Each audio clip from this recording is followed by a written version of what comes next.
This house is for me and my mother to live in after all. You should get a divorce and leave. When the new single-family house was completed, my husband John sneered at me and uttered unbelievable words. My mother-in-law, who was watching nearby, mocked me in the same way as he did. I won't forgive them. I'm determined to make them experience hell on earth. With that thought in mind, I replied casually with an okay, signed the divorce papers, and immediately contacted someone. My name is Hannah Smith, a 35-year-old plastic surgeon. Right now, in front of me, my husband John Smith is kneeling and begging for forgiveness. His pitiful display is quite pathetic and oddly comical to watch. How did we end up in this situation? To explain the sequence of events, John and I are newlyweds in our first year of marriage. However, if you consider our dating history, we've been together for about 3 years. We both felt it was time to settle down, given our ages, so we got married. But that's when the incident occurred. My mother had an accident and suffered a severe lower body injury.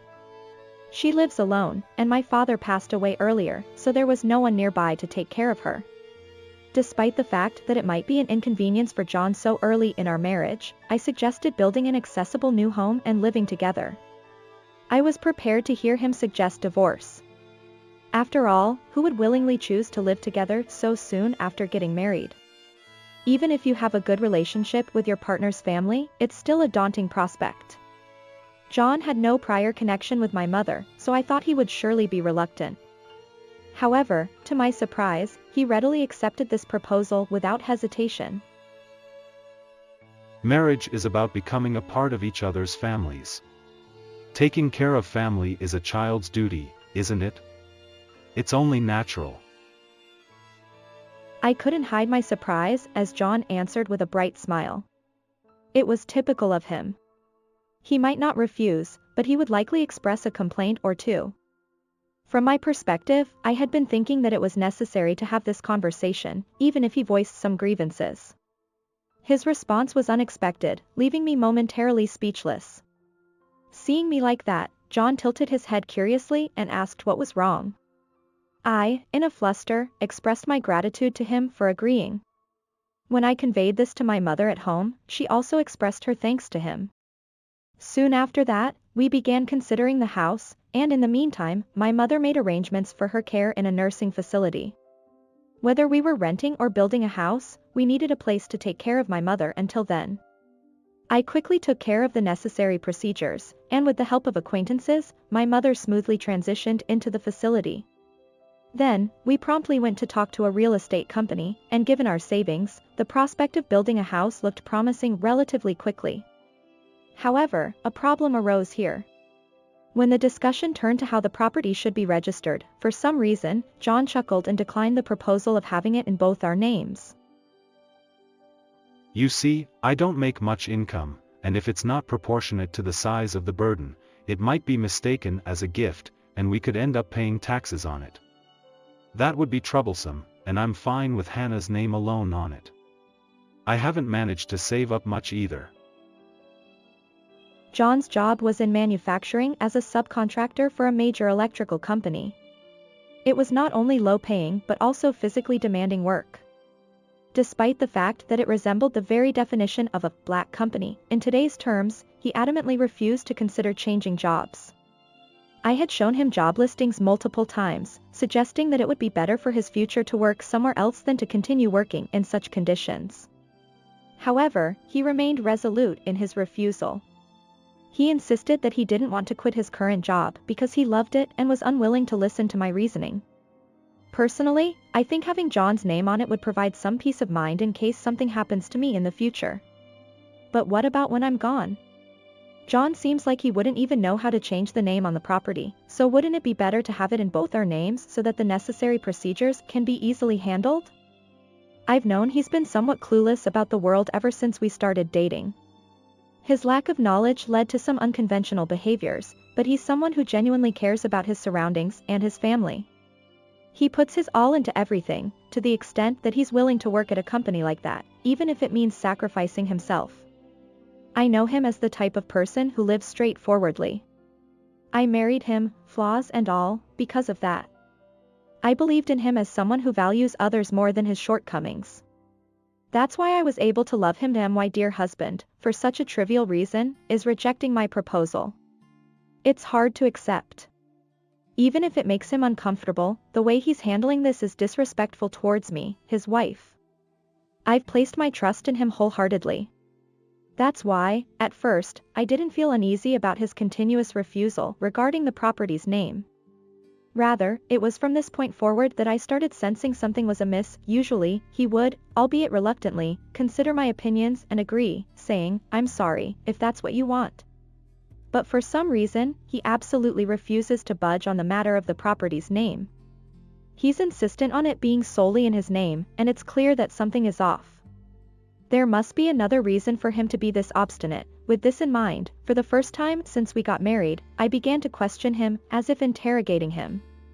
"John, let's stop this pointless argument. Do you really think you can keep hiding it like this?" Huh.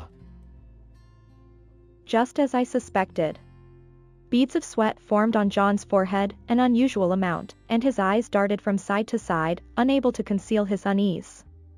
He's not one to lie, so even my probing had prompted a genuine reaction from him.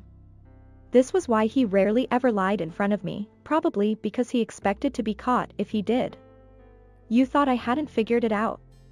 With a further gentle push, it seemed John had resigned himself to it and began sharing the shocking truth. "Well, Hannah, you've got it all figured out, haven't you? When I was younger, I got addicted to gambling, and my parents didn't have a lot of money. I had no way of repaying my debts, so that seemed like the only option. That's why I can't take out a loan, and I ended up on the financial institution's blacklist due to excessive delays in payments. I've been keeping it a secret all this time because I was afraid you'd find out and divorce me. I'm sorry. I should have talked to you about it before we got married." I couldn't help but feel like saying, "Wait," as I listened to the content of the story. I had no choice but to do that because I couldn't repay my debt, essentially meant. You couldn't possibly have filed for bankruptcy, could you? Upon hearing those words, John looked surprised and stared at me as if wondering what I meant. "You know everything, don't you?" "I just caught on because your behavior was so strange. But more importantly, what's this about? You didn't tell me you filed for bankruptcy before we got married, did you?" John, realizing he had fallen for my trick, turned pale. Panicked by the fact that everything was exposed, he knelt and clung to me, desperately seeking forgiveness, even grabbing onto my ankles. John was afraid of losing me by telling the truth. When I looked into his eyes as he confessed this, it seemed like he was genuinely terrified, and I couldn't bring myself to dismiss him. He had his own fears of me leaving him. His agreement to live with my parents may have stemmed from this guilt he felt. Despite the shock I felt upon learning this, he willingly accepted something that most people would probably dislike, living with their in-laws. It took time, but I eventually accepted John's past and forgave him for keeping secrets. Of course, I didn't hold back on complaining during that time, but in the end, I believed his words when he said there was nothing else hidden and didn't pretend to get a divorce. However, at that time, I didn't even realize that this decision was actually a mistake. I decided to have the property solely in my name, with my mother's name as the guarantor. My mother had been urging us to divorce after hearing about John's situation, but when I told her about his willingness to live together, she was left speechless. "If that makes you happy, I have no right to interfere." Perhaps she thought she shouldn't interfere too much since we would be living under her care. Everyone was looking forward to the completion of the newly built house where my mother and I would live together. After all, despite everything, it was the first time I would be living with John after our marriage. There was no way not to be excited. However, what awaited us in reality was not the sweet newlywed life, but John's terrifying plan. One holiday, my mother-in-law invited us, and it was going to be a dinner with her today. Since John had mentioned wanting to discuss the new house with her, we had decided to have dinner together as the three of us. "You've been through a lot, dear. I'm sorry I couldn't do anything during that time." My mother-in-law is a very refined person who has always treated me like her own daughter. It's unclear whether she knew about John's bankruptcy, but I didn't want to discuss it and potentially strain their parent-child relationship. So, during this dinner, I explained that I had savings and wanted to allocate John's money for living expenses, which is why we decided to build the house solely in my name. I'm sorry for always burdening you, Hannah, with my low income. At least let me take care of the meals here as a mother. I may not have much income either, so I can't do much, but you can always rely on me. I had always been grateful for the warmth of my kind-hearted mother-in-law who looked at me so gently as she spoke. We had a pleasant dinner, and when I got up from the table to use the restroom, it happened. After I finished and returned to the room, I could hear the serious conversation between the two of them. It went well, John. Once that house is completed, it won't be long before we, mother and son, can live together. I was worried about what would happen if my bankruptcy was exposed, but she's so naive that it was a breeze. As far as I'm concerned, once I overcome the loan and the property name issue, she's completely taken care of. A son is a valuable possession, after all. I wanted a barrier-free house too, so it's perfect. It's like a dream to be able to live in a new house. Upon hearing the content of their conversation, my thoughts came to a halt. I couldn't even comprehend what the two of them were saying. It was beyond my understanding. Honestly, that old hag isn't my type at all. I used her because she had money, and she fell for me, so I've been taking advantage of her. Lately, there's this young and cute girl at work who's been hitting on me. I've been thinking about switching to her once the house is built. Unbelievable words reached my ears, and I was frozen in place. From the beginning, John had only been after my money and the house, and he never cared about me in the slightest. In fact, he intended to use me conveniently and discard me once he was done. But that poor girl, too. If she finds out John married her for money, she might faint in shock. The moment I realized that my mother-in-law was also complicit in this, all the gratitude I had felt towards her vanished in an instant, replaced by hatred welling up inside me. Unforgivable. To think that they only saw me as a source of money. I couldn't forgive their intention to use me like that. Fueled by anger reaching its peak, I discreetly made a call on my phone, determined to seek revenge against John and them. I would show them hell. I would make them experience a living hell. Concealing my feelings of hatred, I spent the rest of the day with them as if nothing had happened. And finally, it was the long-awaited unveiling of our new single-family home. Both John and I looked up at our completed house, wearing satisfied smiles. John believed he could take over this house, while I believed I could finally show him hell. We both smiled for entirely different reasons, and he remained oblivious to the true nature of my smile. What a foolish pair they were. If only they hadn't thought about such things, we could have avoided this situation. While thinking about this, I couldn't help but pity John and his mother. Of course, my mother-in-law was also present, putting on a fake performance, and I eagerly awaited the words they would say to me. Now that we have this impressive house, Hannah, there's something important I want to discuss. As the three of us explored the new house, John appeared excited and brought up that conversation. I didn't show my anticipation, but I turned toward him with a poker face, as if saying, "I've been waiting." "What's going on?" "Important talk, you say?" I must have had a bewildered expression on my face as I stared at him, wondering what was going on. At that moment, John and my mother-in-law both wore wicked smiles as they hit me with those words. This house is meant for me and my mother after all. You should get a divorce and leave. They likely anticipated my surprise and panic. However, in the next moment, I beamed at them and handed over the divorce papers. "Sure. Then please sign this. Afterward, I'll submit it to the city hall. To my unexpected calm response, both of them instead showed surprised expressions and revealed their confusion, seemingly taken aback. Why are you so composed? And why a divorce form? Oh, you didn't know?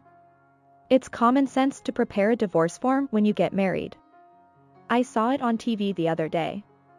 I carry one with me just in case something happens. Turns out, it was a good idea to have it ready. I didn't expect to need it so soon. Glad I studied up on it from TV, right? With a playful tone, I handed them the divorce papers, which already had my signature on them. They might have found it suspicious, but for both of them, me agreeing to divorce was quite convenient. Without any suspicion, they signed the divorce papers I provided and handed them back to me with smug expressions. So, with this, the deal is done, right? Thanks for everything up until now. Don't ever get involved with me again. With a beaming smile and a cheerful farewell, it was as if John was the one delivering the lines as he responded. Don't regret leaving the house. Little did they know that those words would come back to haunt them. 3 days later, in the early morning hours, my phone received a barrage of calls from an unknown number. As I happened to have a day off and was trying to enjoy a peaceful sleep, these calls were extremely annoying. Irritated, I picked up the call, only to be met with John's shouting echoing in my ears. Hannah, what the hell have you done? Explain the situation. His tone was rough and unlike anything I had ever heard from him, fueling my growing sense of disgust. Yuri being quite noisy this early in the morning. I have no idea what you're talking about, and I distinctly recall telling you not to have anything to do with me ever again, I retorted. Your feelings don't matter, explain the situation. The bank keeps calling and won't stop. John demanded, his voice filled with frustration. Well, that makes sense, doesn't it? I reported the divorce to both the bank and the real estate company, I replied casually. I got up, scratching my head in response to John's voice echoing in my head, and headed to the kitchen for a cup of coffee.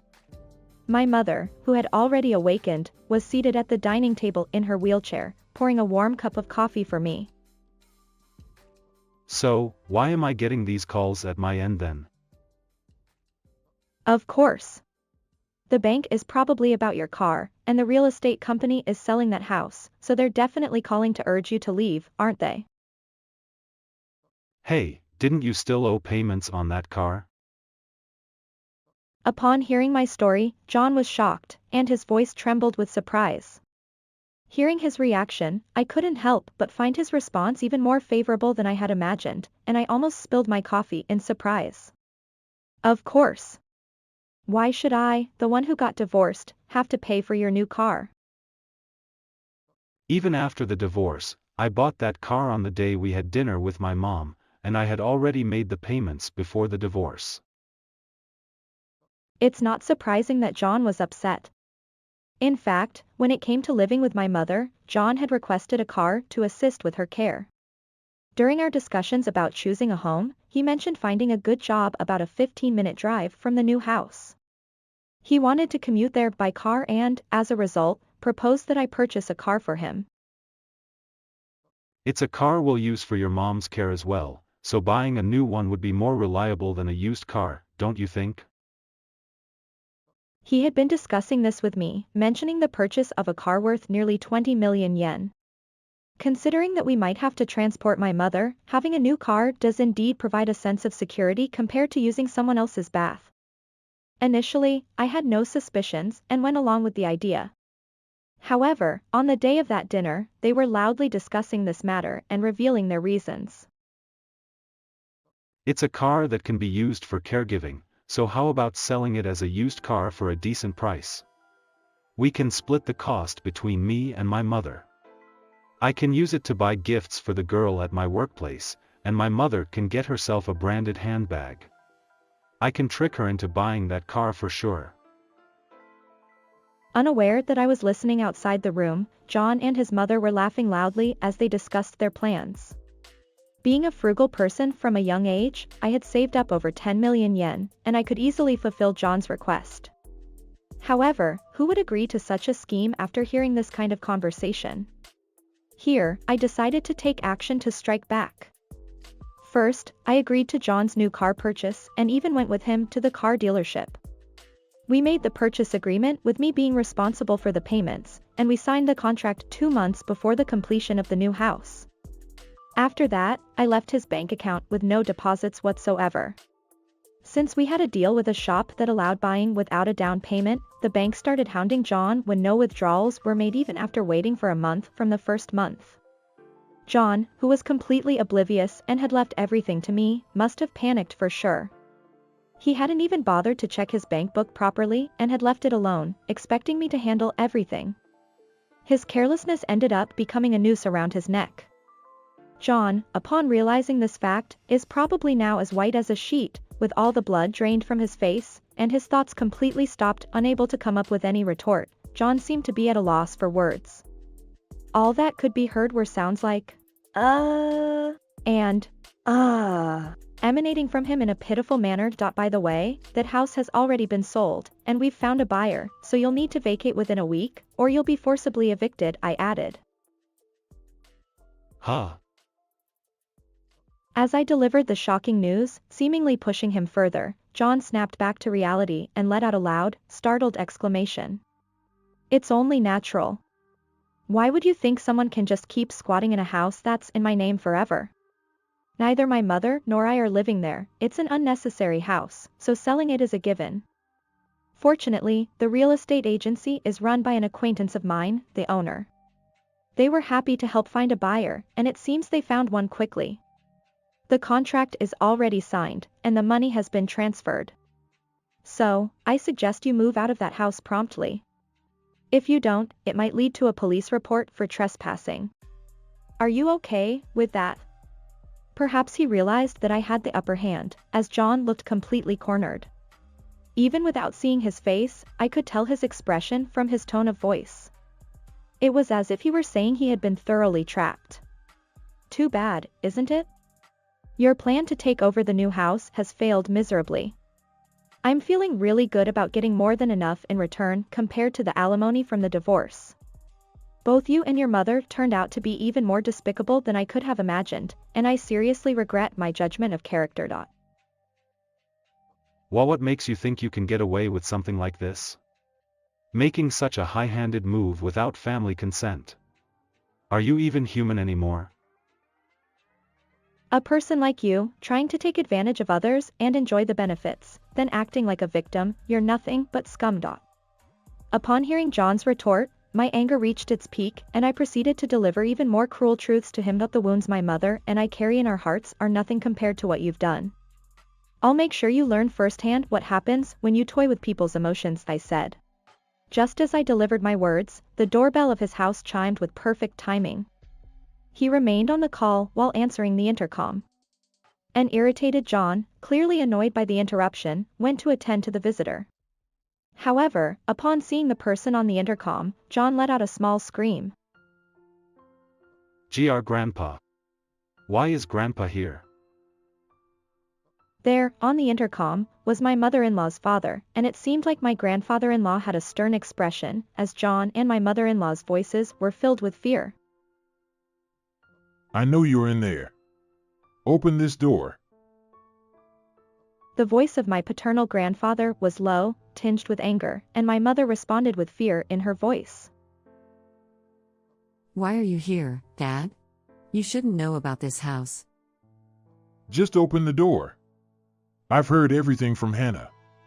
I received a call from Hannah 3 days ago.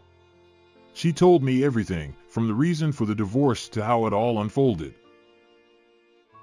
After submitting the divorce papers to the city hall, I had contacted my two adversaries, my grandfather-in-law in particular. He was a strict individual who had no tolerance for those who strayed from the path of righteousness. He had disowned my mother-in-law as well for her wayward life after her divorce from my father-in-law. However, since my husband John was his grandson and had committed no wrongdoing, we had paid a visit to my grandfather-in-law when we got married. I never would have imagined that my own daughter and grandson would be involved in such a disgraceful matter. Perhaps it was a mistake for me to disown that lad. Hannah, I'm truly sorry. Grandfather-in-law was the chairman of a major car manufacturer and a well-known influential figure in the area. In the past, he had undergone surgery at our plastic surgery clinic for a burn accident, so we were somewhat familiar with each other. When I told my grandfather-in-law about this situation, he became visibly angry and headed straight to where my mother-in-law and John were. I'll take responsibility for handling this situation with these two. Hannah, you and your mother have been greatly inconvenienced by all of this. Have you found a place to live yet? As an apology for this, would you let me cover the expenses? Tell me where you'd like to live, and I'll purchase it as a gift. Of course, for my foolish daughter and grandson, I'll make sure they earn and transfer the apology fee to you. I don't expect you to forgive us with just an apology, but I hope to make things right for all of you in your own way. I'll ensure they follow through with it. For my mother-in-law and John, it was truly a living hell.